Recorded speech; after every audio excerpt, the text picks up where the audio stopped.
नमस्कार विद्यार्थी मित्रांनो, मी रुपाली देवरमनी। आज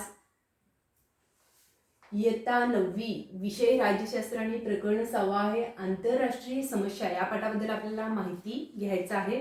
तर पाठात अनेक महत्त्वपूर्ण मुद्दे आहेत, त्यामधील काही मुद्द्यांबद्दल आपण माहिती घेऊया। पहिला आहे मानवी हक्क। आंतरराष्ट्रीय व्यवहारात मानवी हक्क या संकल्पनेचा उदय मानवी हक्क आणि भारत आहे। पर्यावरण स्टॉकहोम ते पॅरिस परिषद। तर मागील प्रकरणापर्यंत आपण आंतरराष्ट्रीय व्यवस्थेतील सार्वभौम राज्य म्हणा, भारताचे परराष्ट्र धोरण व भारताची सुरक्षा व्यवस्था यांचा अभ्यास केला। संयुक्त राष्ट्र या आंतरराष्ट्रीय संघटनेची उद्दिष्टे आपण अभ्यासली। या पाठात आपण काही महत्त्वाच्या आंतरराष्ट्रीय समस्यांचा अभ्यास करणार आहोत। काही समस्या या केवळ एकाच देशाची नाहीत, त्याचा परिणाम अनेक देशांवर व काही दिवसांनी जगातल्या व सर्व देशांवर होतो। संपूर्ण जगाला भेडसावणाऱ्या या समस्यांना आंतरराष्ट्रीय समस्या असे म्हणतात। म्हणजे आंतरराष्ट्रीय समस्या सोडवण्यासाठी सर्व राष्ट्रांनी एकत्रितपणे प्रयत्न करण्याची गरज असते।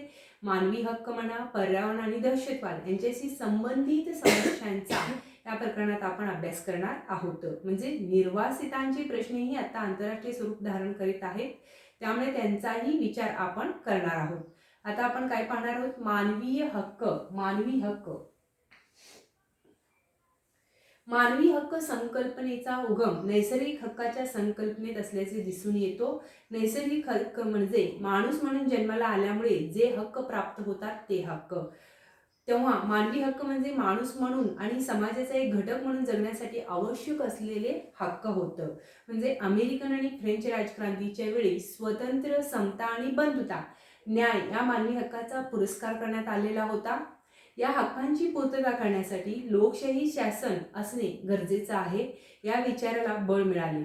त्यानंतरच्या काळात युरोपमध्ये अनेक राष्ट्रांनी लोकशाही शासन पद्धतीचा आणि संविधानाचा स्वीकार केला असून त्यामुळे शासनाच्या अधिकारावर मर्यादा आल्या। नागरिकांच्या हक्कांचे संरक्षण करणे ही शासनाची सर्वात पहिली आणि महत्त्वाची जबाबदारी मानली जाते। त्यानंतरचा आहे आंतरराष्ट्रीय व्यवहारात मानवी हक्क या संकल्पनेचा उदय। आंतरराष्ट्रीय व्यवहारात मानवी हक्क या संकल्पनेचा उदय। बघा, संयुक्त राष्ट्राची स्थापना झाल्यानंतर मानवी हक्काचा वैश्विक जाहीरनामा तयार करण्यात आला। म्हणजे 10 डिसेंबर 1948 मध्ये संयुक्त राष्ट्राच्या आमसभेत या जाहीरनामा बहुमताने मान्य करण्यात आला। त्यानंतर 1966 मध्ये नागरी आणि राजकीय हक्कांचा आंतरराष्ट्रीय करार आणि आर्थिक, सामाजिक व सांस्कृतिक हक्काचा करार या 2 करारांना संयुक्त राष्ट्राच्या आमसभेने मान्यता दिली। म्हणजे हे 2 करार आंतरराष्ट्रीय कायद्याचा भाग आहेत। या कराराचा पालन करणे सदस्य राष्ट्रांसाठी बंधनकारक आहे। अशाप्रमाणे मानवी हक्कांमध्ये एक आहे जीविताचा हक्क, अन्न, वस्त्र, निवारा, शिक्षण आणि आरोग्य म्हणा, ह्या मूलभूत हक्कांचा समावेश असून हे हक्क काय असतात? आपले मूलभूत असतात। हे हक्क सर्वांना प्राप्त होतील हे बघणे ही राज्याची काय असते? जबाबदारी असते। शीतयुद्धाच्या काळात मानवी हक्कांचा प्रश्न संयुक्त राष्ट्राच्या आमसभेत अनेक वेळा मांडला गेला।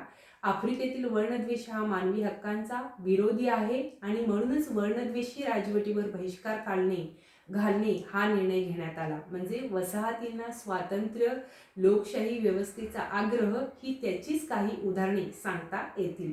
म्हणजे आधुनिक काळात वंशिक संघर्ष, सीमावाद, दहशतवाद अशा समस्यांमुळे मानवी हक्कांना मोठ्या प्रमाणावर बाधा पोचते आहे।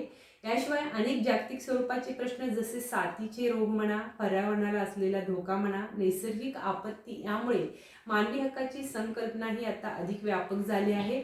पर्यावरण संरक्षण, शाश्वत विकास यांचाही समावेश मानवी हक्कांमध्ये केला जातो। मानवी हक्काच्या जाहीरनाम्यामध्ये एकूण 30 कलमे आहेत। या जाहीरनाम्यात नागरी स्वातंत्र्य संबंधीची कलमे आहेत। त्याचप्रमाणे रोजगाराचा अधिकार आहे, समान कामासाठी समान वेतन अशा आर्थिक हक्कांच्या तरतुदी देखील आहेत। म्हणजे सर्व सदस्य राष्ट्रांनी आपल्या नागरिकांना मानवी हक्क द्यावेत हे अपेक्षित आहे। मानवी हक्कांच्या जाहीरनाम्याप्रमाणेच बालकांचा हक्कांचा जाहीरनामा 20 नोव्हेंबर 1959 रोजी प्रस्तुत करण्यात आलेला आहे। त्यानंतरचा आहे मानवी हक्क आणि भारत।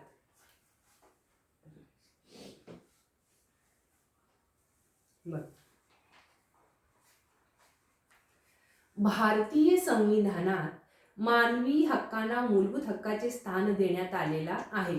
संविधानातील मूलभूत हक्कांबरोबरच दुर्बल घटक म्हणा, स्त्रिया, अल्पसंख्याक यांच्या संरक्षणाची जबाबदारी शासनावर आहे.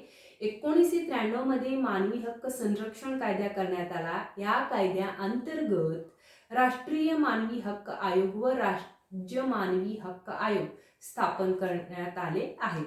मानवी हक्कांचे उल्लंघन झाल्यास त्या संबंधात तक्रारीची दखल घेणे आणि त्याबाबत योग्य कारवाई करणे ही मानवी हक्क आयोगाची काय आहे?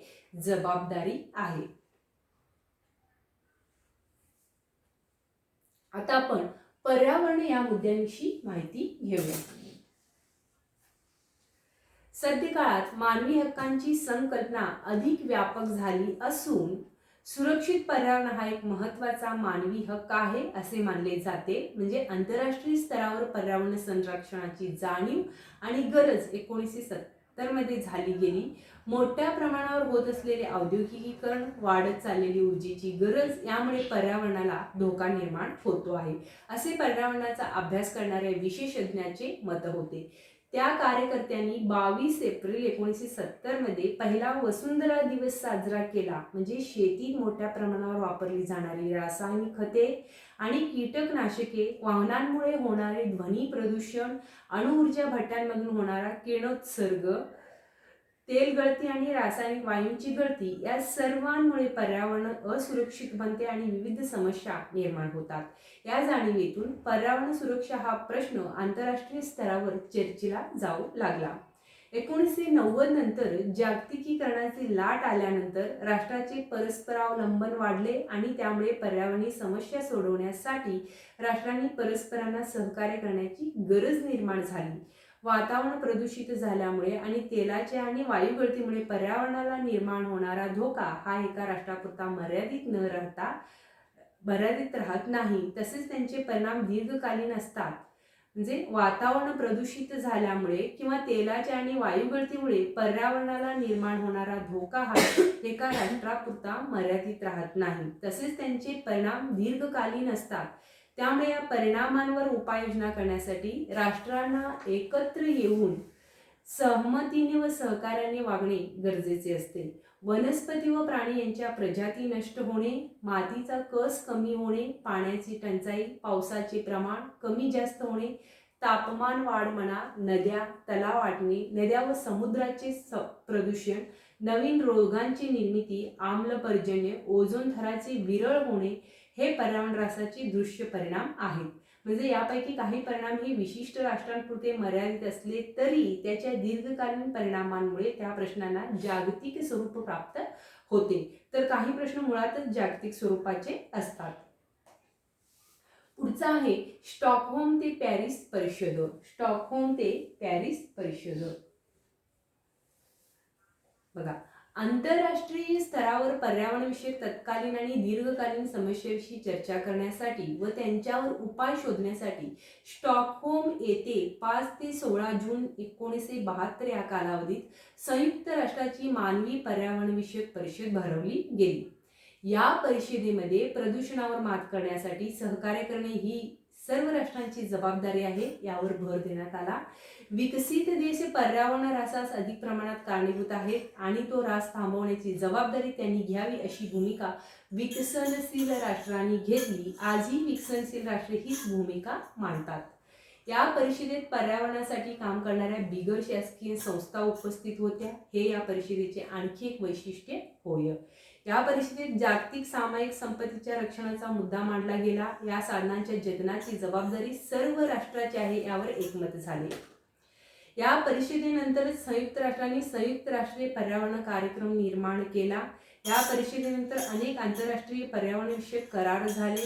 पर्यावरण संरक्षणासंबंधी नियम तयार झाले. आंतरराष्ट्रीय तसेच राष्ट्रीय स्तरावर पर्यावरणविषयक चळवळी मोठ्या प्रमाणात सुरू झाल्या आणि पर्यावरणविषयक आंतरराष्ट्रीय परिषदांमध्ये निर्णय प्रक्रियेतील बिगर शासकीय संघटनांचा सहभाग वाढला. याचा पुढचा टप्पा म्हणजे 1992 मध्ये झालेली रिओ येथील पर्यावरण परिषद म्हणा. या परिषदेत शाश्वत विकास या संकल्पनेवर भर देण्यात आला. जैविक विविधता, हरितगृह वायूंमुळे होणारे वातावरणातील बदल जंगलाचे रक्षण इत्यादी विषयांवर विविध करार करण्यात आलेला आहे. 1997 मध्ये क्योटो येथे भरलेल्या परिषदेत विकसित देशांना हवामान बदल रोखण्यासाठी मापदंड आखून दिले गेले. ते मापदंड 15 वर्षासाठी लागू होते. त्यानंतर नोव्हेंबर 2015 मध्ये पॅरिस येथे हवामान बदल या विषयांवर परिषद भरवली गेली. सर्व राष्ट्रांनी हवामान बदल रोखण्यासाठी व तापमान वाढ रोखण्यासाठी परस्पर सहकार्याने प्रयत्न करावेत व विकसनशील देशांना त्यासाठी लागणारे तंत्रज्ञान मिळवण्यास विकसित देशांनी मदत करावी असे आवाहन या परिषदेत करण्यात आलेला आहे. बघा, तुम्हाला माहित आहे का, म्हणजे एक छोटीशी म्हणजे ॲडिशनल माहिती आहे. महासागर, खोल समुद्रतळ, वातावरण, बाह्य अवकाश, जनुकीय साधन संपत्ती यांचा समावेश जागतिक साधन संपत्तीमध्ये होतो. ही संपत्ती जगातील सर्व राष्ट्रांची असल्यामुळे सर्व राष्ट्रांनी तिची देखभाल करणे अपेक्षित आहे. त्यानंतरचा आहे दहशतवाद. बघा, पुढचा मुद्दा आहे दहशतवाद. तर पुढचा महत्त्वाचा मुद्दा आहे दहशतवाद.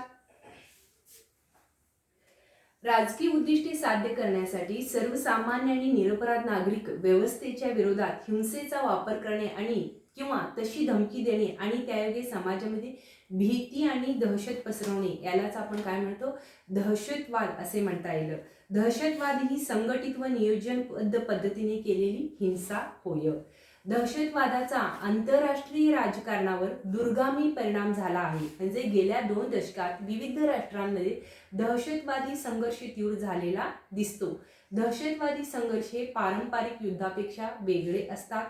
पारंपरिक युद्धे हा 2 किंवा अधिक सार्वभौम राष्ट्रांमधील संघर्ष असतो. अशा युद्धांमध्ये प्रामुख्याने राष्ट्राच्या भौगोलिक सीमांच्या सुरक्षेला महत्त्व असते. म्हणजेच राष्ट्रीय सुरक्षा भौगोलिक सीमांशी निगडीत असते.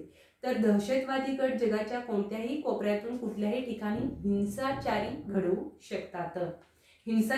शकतात. दहशतवादी हल्ल्याचा उद्देश भौगोलिक सीमांना धोका पोहोचवणे हा नसून देशातील राजवटीला आव्हान देणे किंवा शासनाचे अस्तित्व नाकारणे हा असतो. म्हणजेच वाढत्या दहशतवादामुळे देशाच्या बाह्य सुरक्षेबरोबरच अंतर्गत सुरक्षेला देखील धोका निर्माण होतो. दहशतवादाला आळा घालण्यासाठी विविध राष्ट्राच्या सुरक्षा यंत्रणांनी परस्पर सहकार्याने काम करणे आवश्यक झाले आहे. अशा प्रकारे दहशतवादाविषयी आपण माहिती पाहिलो. निर्वासितांचे प्रश्न हा पुढचा महत्त्वाचा मुद्दा आहे. निर्वासितांचे प्रश्न, ज्या व्यक्तींना अनिच्छेने किंवा जबरदस्तीने आपली मातृभूमी सोडावी लागते, ज्या व्यक्तींना अनिच्छेने किंवा जबरदस्तीने आपली मातृभूमी सोडावी लागते व आश्रय मिळवण्यासाठी किंवा सुरक्षिततेसाठी दुसऱ्या राष्ट्रात जाणे भाग पडते, अशा लोकांना निर्वासित असे म्हटले जाते. म्हणजे विशिष्ट वंश धर्म असलेल्या लोकांचा छळ होणे किंवा त्यांना हाकलून देणे, युद्ध किंवा आपत्तीमुळे आपल्या देशाचा त्याग करण्यास भाग पडणे इत्यादीमुळे लोक निर्वासित होतात. म्हणजे अशा परिस्थितीत आपला देश सोडून दुसऱ्या राष्ट्रांकडे आश्रय मागण्याची त्याला वेळ येते. मग दुसऱ्या महायुद्धापूर्वी जर्मनीमध्ये ज्यू लोकांचा छळ झाला. म्हणजे हिटलर हे काय होते, ज्यू विरोधी होते. त्या लोकांना त्यांनी देशाच्या बाहेर किंवा हद्दपार करण्याचा प्रयत्न केला. त्यांचे नागरिकत्व संपत्ती हिरावून घेतली गेली. त्यामुळे ज्यू लोक हे काय झाले, निर्वासित झाले. दुसऱ्या राष्ट्रांच्या आश्रयाखाली ते गेले. 1971 मध्ये पूर्व पाकिस्तानातील जनतेचा राजकीय व धार्मिक छळ झाल्यामुळे तेथील लोक निर्वासित झाले आणि भारतात आश्रयाला आले. गेल्या काही वर्षात इराक आणि सिरियामधील युद्धजन्य परिस्थितीमुळे तेथून मोठ्या प्रमाणावर लोक निर्वासित म्हणून बाहेर पडत आहेत. निर्वासितांची अशी अनेक उदाहरणे आपल्याला सांगता येतील. तर कोणत्याही राष्ट्रातील लोकांना जेव्हा निर्वासित व्हायची म्हणजे आपला देश सोडायची वेळ येते, तेव्हा त्यांना अनेक समस्यांना तोंड द्यावे लागते. म्हणजे महत्त्वाची समस्या असते ती आपला देश सोडून कुठे जायचे आणि ते राष्ट्र आपल्याला स्वीकारेल का, हे प्रश्न त्यांच्यासमोर असतात. दुसरे म्हणजे आपल्याबरोबर कुटुंबातील माणसांना सुरक्षितपणे घेऊन जाणे. त्यांचा प्रचंड शारीरिक व मानसिक ताण असतो. याशिवाय कठीण रस्ता, लपून छपून जाणे नैसर्गिक समस्या जसे ऊन, पाऊस, वादळ वारा, अन्नधान्याची टंचाई, आजारपण, पाठलाग करणारा शत्रू इत्यादी समस्या असतातच. यामध्ये अनेक लोक मृत्यू पावतात. सुरक्षित ठिकाणी पोहोचल्यावर नवीन समस्या असतात. कामधंदा शोधणे, राहण्यासाठी जागा आणि इतर रोजचे प्रश्न यांना तोंड द्यावे लागते. दुसऱ्या राष्ट्रातील भाषा, संस्कृती भिन्न असेल तर त्यांच्याशी जुळवून घेण्यात अडचणी येतात. ज्या राष्ट्रात निर्वासित आश्रय घेतात तेथील समाज त्यांना स्वीकारेलच असे सांगता येत नाही. उलट निर्वासितांची संख्या वाढल्यामुळे राष्ट्रावरचा बोजा अधिक वाढतो. जीवनावश्यक वस्तूची टंचाई निर्माण होते, गुन्हेगारीचे प्रमाण वाढते, महागाई वाढते, स्थानिकांच्या नोकऱ्यांवर गदा येते, शांतता व सुव्यवस्थेचा प्रश्न निर्माण होतो. अशा अनेक समस्या निर्माण होतात. त्यामुळे निर्वासितांना आश्रय देण्यास आणि त्यांचे पुनर्वसन करण्यास अनेक राष्ट्रे तयार होत नाहीत. म्हणून निर्वासितांच्या बाबतीत आंतरराष्ट्रीय स्तरावर 1951 मध्ये काही तरतुदी करण्यात आल्या. त्यानुसार निर्वासितांना त्यांच्या इच्छेविरुद्ध त्यांच्या मूळच्या देशात परत पाठवता येणार नाही अशी तरतूद केली गेली. त्याचप्रमाणे त्यांचे प्रश्न सोडवण्यासाठी संयुक्त राष्ट्राच्या उच्च आयुक्तांचे कार्यालयही स्थापन करण्यात आले आहे. मानवी हक्कांची जोपासना व त्याचे संवर्धन सर्वच राष्ट्रांनी केल्यास अन्याय, शोषण व हिंसाचार कमी होईल. सर्व लोकांना सुरक्षितपणे आपला विकास साधता येईल. पर्यावरणाचे रक्षण करून आणि दहशतवादाचे संपूर्ण निर्मूलन केल्यास मानवी हक्क अधिक प्रभावीपणे अंमलात आणता येतील.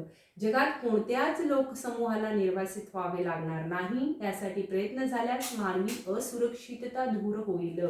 यासाठी सर्व राष्ट्रांनी एकत्र येणे, आपल्यातील सहकार्य वाढवणे, ठोस कृती करणे व प्रत्यक्षात बदल घडवून आणणे इत्यादी प्रयत्न केले पाहिजेत. पुढील वर्षी आपण या आधारे स्वतंत्र भारताने कोणती वाटचाल केली आहे याचा अभ्यास करणार आहोत. अशा प्रकारे आंतरराष्ट्रीय समस्या या पाठांबद्दल आपण माहिती पाहिलेला आहोत. त्यामध्ये अनेक मुद्द्यांचा आपण माहिती घेतलेला आहोत. शेवटचे 2 पॉईंट होते दहशतवाद आणि निर्वासितांचे प्रश्न, ह्याच्याबद्दल सुद्धा आपण माहिती पाहिलेला आहोत. इथे आपले सर्व प्रकरण संपतात. राज्यशास्त्र ह्या विषयाचे इयत्ता 9वी प्रकरणामधील इतिहास आणि राज्यशास्त्र विषयाचे सगळे टॉपिकची माहिती आपण घेतलेला आहोत. अशाच प्रकारे व्हिडिओ पाहत राहा. लाईक, शेअर आणि सबस्क्राईब करा आणि बेल आयकॉन प्रेस करा, जेणेकरून प्रत्येक व्हिडिओचं नोटिफिकेशन तुमच्यापर्यंत येत राहील. तर विद्यार्थ्यांनो, अशाच प्रकारे आपली जर्नी चालत राहणार आहे.